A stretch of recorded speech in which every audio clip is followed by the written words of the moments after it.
Welcome back to another episode of Low Budget Binge on ML Miller Frights. This is ML Miller, and Low Budget Binge is where I take a look at films that were made for the cheap, released under the radar, or from smaller companies, or otherwise might be missed if you only pay attention to the big budget releases. I made another improvement to that logo up there. Check it out. I think it's coming along nicely. This week I have 5 more indie films, some to seek out and some to steer clear from. Here we go. Ouija Shark. It's a scant budgeted schlocker with what seems to be good intentions, but really doesn't have the creativity or the money to carry off most of its ideas. The shark looks like a squeeze toy you get out of a claw machine at a carnival. And that could be played for laughs and made into something kind of fun. But none of that is really put into the script.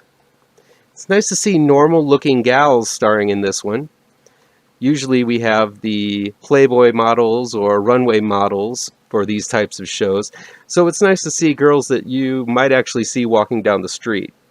The ghost of the shark haunting a group of vacationers who happen upon a Ouija board floating in the water isn't a horrendous premise. I think someone with some creativity could make it work. Instead of focusing on the horror, though, the film insists on giving us multiple musical sequences with bad music and gals in bathing suits. Sure, that's groovy, but that's not why I seek out shark films. At least try to scare me. This is one of those cases where I think they should have either waited and opted for more money to put into this movie, or just not made it at all, sadly. Those who feel the need to check this one out can on demand and digital download. Next up is The Clearing, which premiered on Crackle a few days ago. When there is no more room on the zombie movie rack, zombie films began taking the Romero route and started attempting to make the undead a metaphorical representation of some kind of social issue. I love those films, but sometimes I long for the straight-up, no-nonsense zombie films about a bunch of zombies and a few survivors who try not to get eaten. While it isn't without its own thematic heft, The Clearing is pretty much direct and to-the-point action from beginning to end, as a vacationing father, played by a rugged Liam McIntyre, must stand alone against a horde of zombies that have encircled his mobile home in order to find his daughter lost in the surrounding woods. McIntyre lends quite a bit of leading man gruff, as he desperately tries over and over to get out of his predicament and find his estranged daughter. Sure, the zombies represent the gulf between a father and a daughter he is having difficulties connecting with, but while that's going on, you get some intense and exciting zombie action. It's not that deep, but it's entertaining from beginning to end. 7 Stages to Achieve Eternal Bliss, available on demand, digital download, and was just posted streaming on Tubi, is a twisted and dark comedy starring Being Human's Sam Huntington, Garfunkel and Oates' Kate Micucci, and everyone's favorite New Zealand director Taika Waititi. Waititi plays an LA cult leader who kills himself in his bathtub and instructs his followers to take their own lives in the very same place. That place happens to be in the new apartment Huntington and Micucci rents for their new home in LA. On their first night, one of the cult members breaks in and kills himself in their tub. This is followed by more cult members doing the same. The problem is that the cultists are very bad at killing themselves, and as the couple try to deal with their new living situation, they decide the best thing to do is help out the cultists carry out their final act. Soon Huntington and Micucci find themselves wrapped up in the cult themselves, leading to both of them finding much needed purpose in their lives. This is a comedy as black as they come, but the jokes and fun performances almost make you look past the dire subject matter. I didn't find myself realizing how dark this film was until the very end. Having been close to some who have taken their own lives, this film kind of hit me, and I think if you've experienced suicide in your life, you might feel the same. So I will give this one a trigger warning. But there is a surprisingly uplifting tone to all of this self-murder, played out by some very talented comedic actors. Huntington and Micucci have impeccable comic timing, and work off of each other in a manner that immediately makes you root for this couple to get past their problems and live happily ever after. Dan Harmon plays a cop investing all of these deaths, who is more interested in quitting his job and becoming a full-time screenwriter. This does take place in LA, you know. And Better Call Saul's Rhea Seehorn adds some great scenes to this one as well.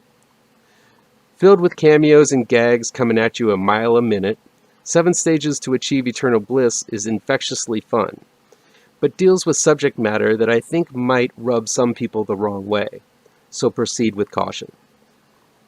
Also released on demand and digital download this week is The Dinner Party, a story about a newlywed couple, one of them an ambitious screenwriter, who are invited to a dinner party to hobnob with some giants in the industry. Once the party begins, though, it's apparent that they're meant to be the main course, and their hosts are high society cannibals. This film is in desperate need of an editor, as it's almost 2 hours long, and that's a difficult task to endure. A good 45 minutes could be shaved off to make a much slicker and watchable version of The Dinner Party. On top of that, the film is nowhere as classy and intellectual as it desperately wants to come off as. The writer-director star, Miles Doliak, gives every character numerous discourse-laden monologues describing and debating operas, fine cuisine, liquors, music, and even a lengthy discussion of every card in the tarot deck. Not one, but every one of them. While writers like Tarantino can get away with these diatribes because he makes even these tangents interesting and essential in making the character feel more fully developed, Doliak sadly is no Tarantino. If you're going to change the subject and go off course, one should at least make the story interesting and worth following. Sadly, none of these little nods to upper crust society are.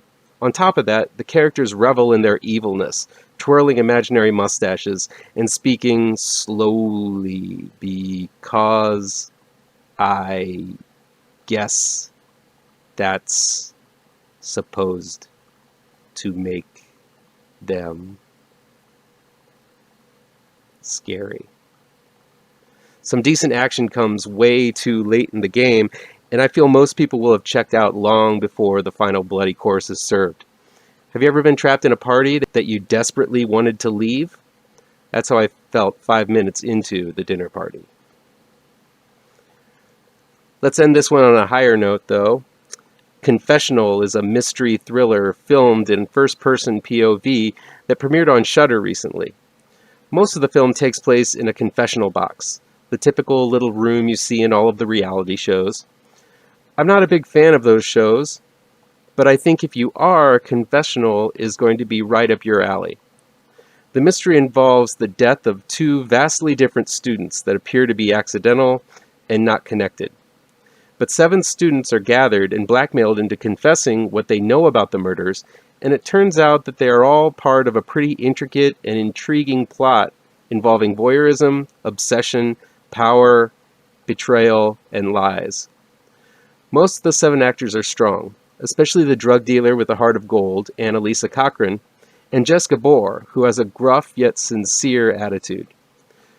Sure, the film plays out like a bunch of acting students reciting monologues to the camera, which gives it a kind of vapid and self-important vibe, but I really admire the technical skill it took to edit all of these clips together, as well as the storytelling might to weave this intricate little mystery into one cohesive story. I liked Confessional a lot more than I thought I would, given my dislike of reality TV. That'll be it for Low Budget Binge this week on ML Miller Frights. If you dug what you just watched, please give this video a like down below. Share it with your buddies across social media, and please be sure to subscribe and hit the bell for notifications. Big things are brewing for ML Miller Frights, and I have a big announcement coming soon. Until then, I thank you for your time and attention, and take care.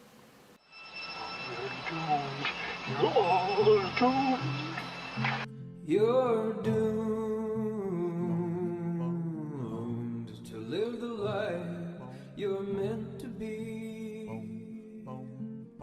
stuck inside your reality.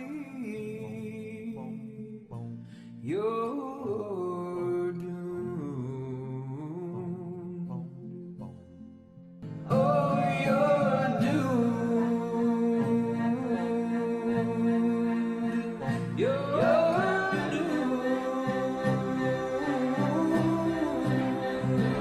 You're live the life that you are meant to lead. Live inside